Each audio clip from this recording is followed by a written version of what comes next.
map. Circumference and the Vikings map. And of course, it's a math adventure. Miss Cindy Neuschwander, illustrated by Wayne G. Hahn. Mr. G. Hahn is always on point with his illustrations. And so now we have kind of a Vikingish night tale that we're going to be doing. Pull my book down right here. Should be lined up. And we should be good to go.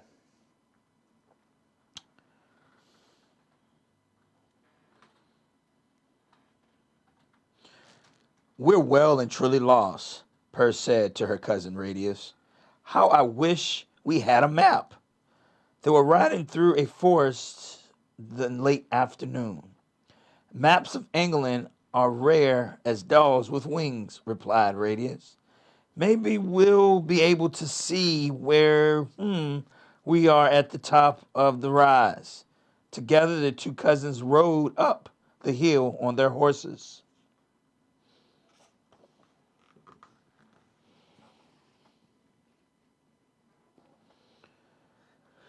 What a view, exclaimed Per. The landscapes below them lay divided into 4 sections.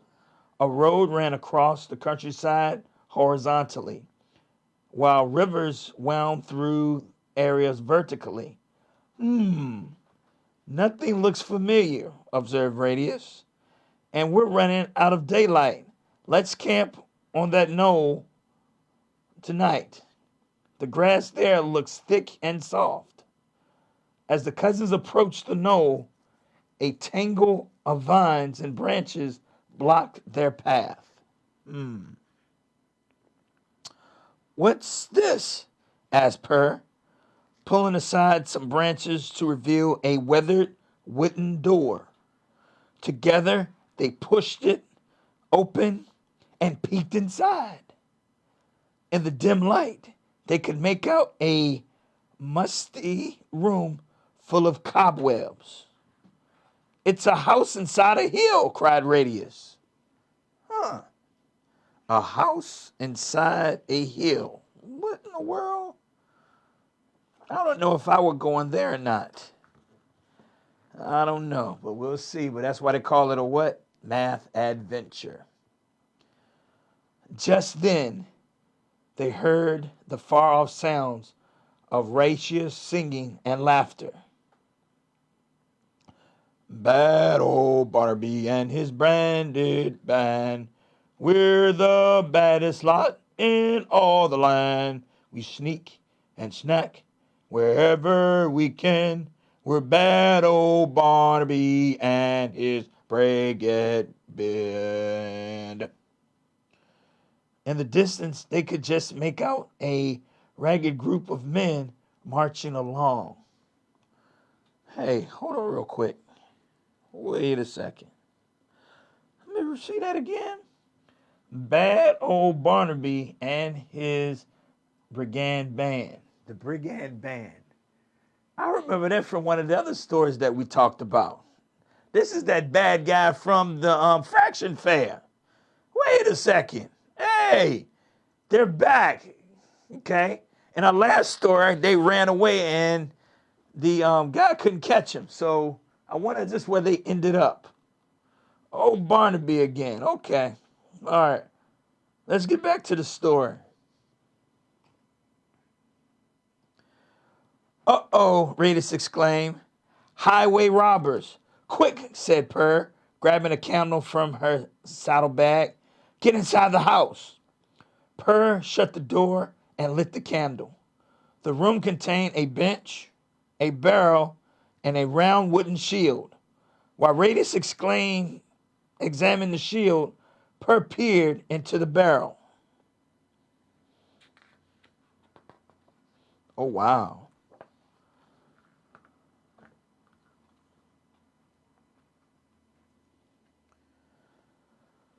What's this? She wondered, pulling out an old waxy leather pouch.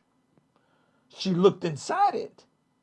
A map. Okay, so she actually got her wish. She found a map. The map was decorated with 2 unusual axes, each with two blades on either end of its handle. Okay. On the back was some writing. Per began to read. What is this?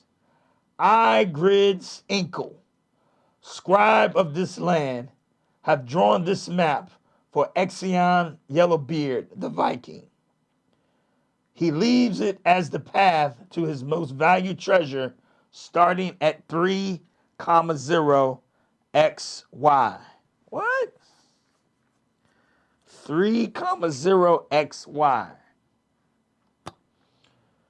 The ancient document was initialed by the Viking Exion Yellowbeard, gas radius. Who was he? Asked Per. Now I'm curious myself. Who was this Yellowbeard? Only the fierce Viking warrior ever. It was said he conquered most of Angleland, answered Radius. I thought he was just a legend. I guess he was real, said Per. Ready to look for this treasure tomorrow? Absolutely, Radius said. Uh-oh. Now, they were lost, but now they were found and found a map, so they're going to go treasure hunting. All right, these two always up to something. Early the next morning, as they left the house in the hill, Per noticed a flash of red between two nearby trees. Hey, what's that? She wondered. Radius shrugged. I don't know. A bird? Then they looked at the map and studied the land below. How do we read this? Wondered Radius. Well, we're right here, said Per. She pointed to a picture of the house in the hill. But where do we go? Asked Radius. I think the numbers 3 and 0 at the bottom of the message tell us, answered Per. There are two places on the map with 3, but I don't see a 0 anywhere, said Radius. Oh, cool. I don't know if you can see, but at the top of the map, they got north, south, west, and east. We learned that in school. That's called a compass rose. Called a compass rose. Okay, so you need that when you're dealing with a map.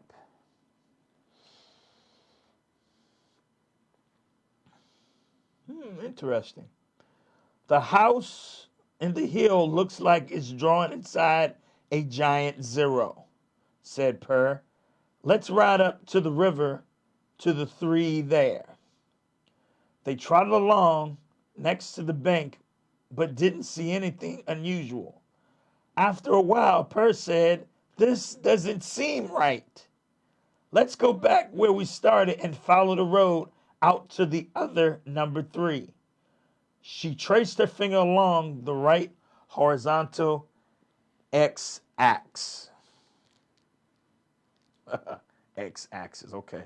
Play on math words again. The cousins returned to the house in the hill and took the road passing stone mile markers along the way. They stopped at the 3rd one. Per got off her horse and took a closer look. On the back of the marker, she noticed some small engravings.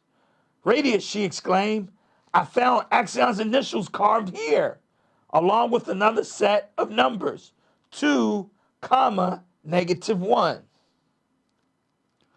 Oh, I didn't know we was dealing with negative numbers tonight. 2, -1, the X and the Y. Okay, so we're talking about coordinates here. X and Y. Oh, no. Oh, no. Barnaby's men are back, folks. Barnaby's men are back. Those bad guys from the Fraction Fair. If you haven't seen me, that's another good book. Check us out. They're talking about fractions. The Fraction Fair. Oh, no. They're chasing Radius and Per. Uh-oh, the horses are scared. Oh, wow. All right. They were interrupted at that moment by a very loud, achoo! Purr and Radius looked around in surprise. Quiet, you big oaf, hissed a raspy voice from behind a tree. They are hear us, Radius exclaimed. It's Barnaby's gang. Purr jumped on her horse, and the cousins took off at a galloping down the road. After passing milestone 6, they slowed to a walk. It isn't safe to go back, gasped Purr. Whew. But we've got to, said Radius. You are correct. The first number tells us which way to go on the x-axis. If we want to get to the treasure, we have to return to mile 2 on this road. What do you think they should do? Do you think they should go back or just end this adventure? Because now they got Barnaby and his men after him. So let's see what's going to happen next. If the first number tells us which way to go on the x-axis, reasoned Radius, the second number must tell us which way to go on the y-axis. It's like the alphabet. X comes before Y. The next set of numbers is 2, -1. So when we get to the mile 2 marker, we'll go down the y-axis here. Using the guidelines, he traced the way with his finger. Okay, all right. Okay. Together, they galloped back down the dusty road, making a hasty left turn at the milestone 2. They found themselves on a narrow lane. Only then did they slow their horses to a walk. Did you see anyone? Purr asked Radius nervously. No, answered Radius. I think we're alone. So, oh, well, looky here. Looky here, looky here, looky here.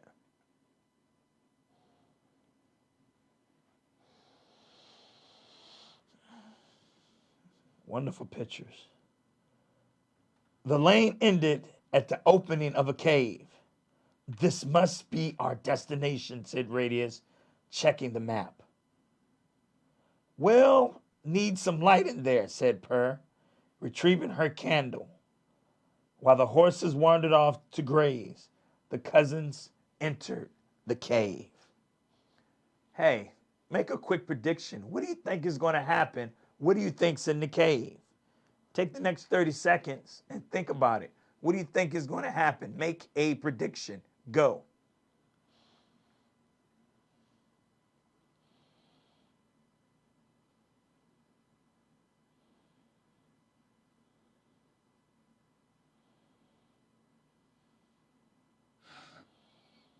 Ten seconds left.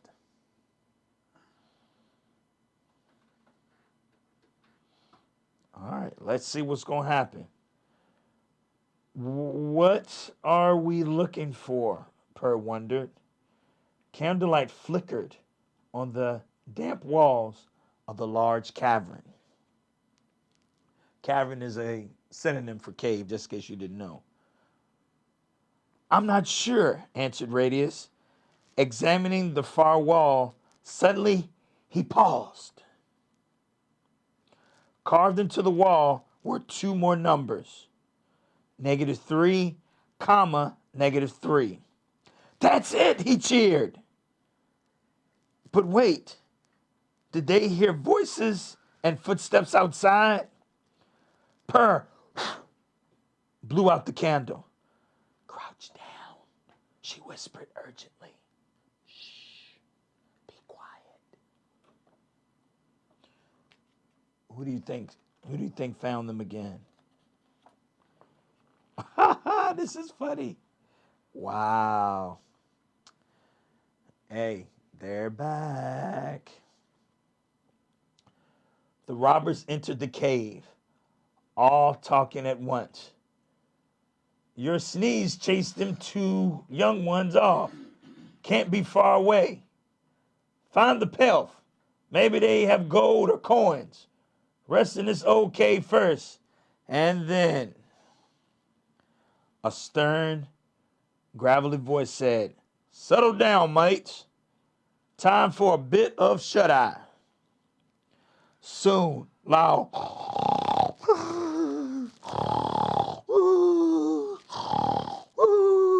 snores could be heard. Radius nudged Per. Let's get out of here, he whispered. They tiptoed toward the cave's entrance, past 6 snoring dark shapes on the cave floor. But just as they reached the opening, Per tripped on a few loose rocks. Uh-oh. Hope she's okay. But guess what happened? Guess what they did? What was that? Asked the gravelly voice. Radius and Per dashed out the cave and down the lane. The robbers stumbled after them. The two cousins whistled for their horses.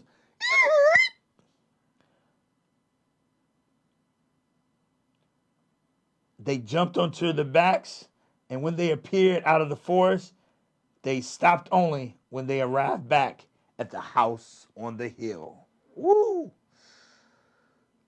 They escaped once again. I think we lost them, said Per. Radius nodded, woo, and pulled the map out of his pouch. Together they looked for -3, -3.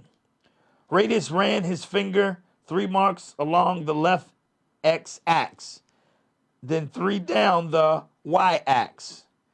That's odd, he said. It's in a lake. What? It's in a lake? What does that mean? I didn't read the map right. Interesting. It's in a lake. After they had eaten and repacked their saddlebags, the two cousins continued their journey. They walked their horses carefully through the forest, and at last the lake came into view. They dismounted and walked to the water's edge to consult the map again. Ah, said Radius. -3, -3 must be the large rock. He pointed at a short distance into the misty lake. Looks like we'll have to get wet. And as you can see in this picture here, guess what? They jumped into the water and they're now swimming towards the rock. But if you can see in the picture, guess who's following them again? But once again, Barnaby's band interrupted them. 6 scuffling bandits burst through the trees and barreled towards them, waving sticks. Oh, they got weapons now. They have followed us again, cried Per. Let's hope they can't swim. Radius yelled, stuffing the map into his pouch. Together, the cousins jumped into the water and paddled toward the rock. All right, they got away again. Uh-oh, they might can swim. All right. Follow him, bellowed Barnaby. The 6 men splashed awkwardly into the lake. Arr! Get off me, you big whale! One of the robbers gurgled. I'm going. I'm going to get off me. I'm going to get off me. Get off of me! While Barnaby's band floundered about, Per and Radius pulled themselves onto the big rock, gasping. As they did, a small boat appeared through the mist and glided towards them. A huge great Viking stood in the bow. Oh, wow. A ghost! Ah! Screamed the robbers. They stumbled out the lake and fled to the forest. Scaredy cats.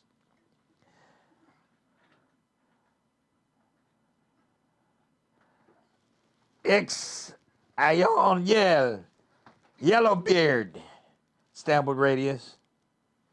Looking for the treasure, the ghostly warder asked in a gruff voice. Radius nodded, trembling. The Viking mentioned them aboard and took them back to the shore. Okay. Would you get on that ghost ship? I don't know. That's a good question to ask. I don't know if I would get on that ghost ship.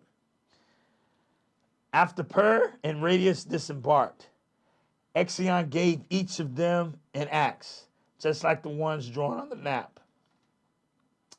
Then he handed them a small wooden chest. This is the treasure of the greatest measure, he growled. Protected.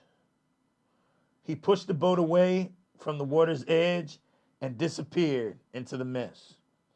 The cousins stood on the shore, stunned. Then slowly, they opened the chest. I wonder what they're going to find. Maps of all Angleland, exclaimed Radius.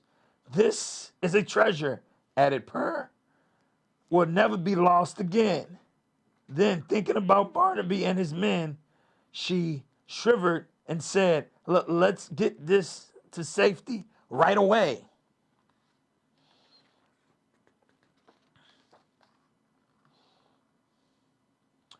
One of Exion's maps guided them back to the castle. Entering the courtyard, they came across Sir Cumference and Lady Di Amateur. Of course they did. And of course, Lady Di and Sir Cumference are the parents of Radius. Welcome back, called out Sir Cumference. Yes, added Lady Di, we were beginning to worry. We're fine. We found a cutting-edge map, began Radius, and used some sharp thinking to get a handle on our location, finished Per. Epilogue.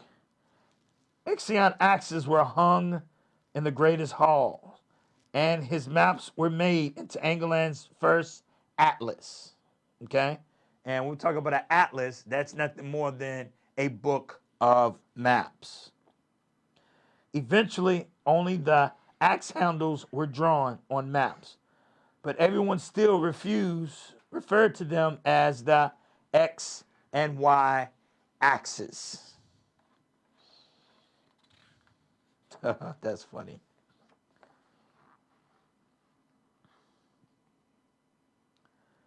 Mathematicians that use the X and Y axis is known as a coordinate geometry or analytical geometry. It combines elements of geometry, the points and the grids, and algebra, the numbers used to locate the points. The numbers on the axis are both positive and negative. Where they meet in the middle at 0 is known as the point of origin. A 17th century French mathematician, René Descartes, developed the coordinate system we use today. Although maps with coordinates had been used long before in ancient Greece. Interesting. So what they were actually talking about were coordinate, we call it a coordinate plane. And that's why it's a mark, okay? So I'm not going to go into detail with that. I'm going to ask you to look that up on your own, but this was more catered to 6th, 7th, and 8th graders. But I like this book because, once again, it went back on another adventure with Per, his cousin, and Radius. And, of course, hey, Sir Cumference and Lady Di have to pop up somewhere. So this was another exciting story. And we got a chance to see old Barnaby and his band. All right, so we'll take a 1-minute break while I set up this next book. We'll take a 1-minute break while I set up this next book. Thank you for joining me with that. Once again, just in case